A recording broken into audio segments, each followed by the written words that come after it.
நம்ம பிறக்கிறப்ப நம்ம வாழ்க்கைங்கிறது ஒரு வெறும் கேன்வாஸ் துணி மாதிரிங்க. அப்படிதான் இருக்கு.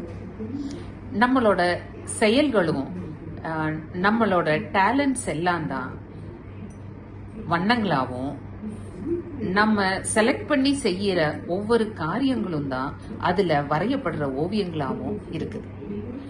நம்ம சாகும்போது ஒண்ணு இந்த துணி நம்மளோட வாழ்க்கையில நம்ம செஞ்ச சாதனைகளால விலைமதிப்பில்லாத பொக்கிஷமா பாதுகாக்கப்படலாம், அல்லது யாருமே கண்டுக்காம தூக்கி வீசுற ஒரு கிறுக்கலா முடியலாம். நம்ம வாழ்க்கையை தீட்டுறதுல நம்ம எவ்வளோ பெரிய ஓவியரா இருந்தோம் அப்படிங்கிற நாளுக்கு தீர்ப்பு வழங்கப்படுற நாள் நம்ம சாகிற நாள் தான்.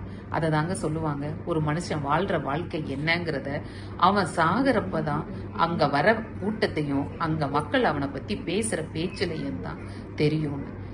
புகழ்பெற்ற நல்ல காரியங்களை செஞ்ச எத்தனையோ தலைவர்கள், பெரியவங்க, ஏன் நம்ம குடும்பத்தை ஆளுங்க எல்லாத்தையுமே நினைச்சு பாருங்க.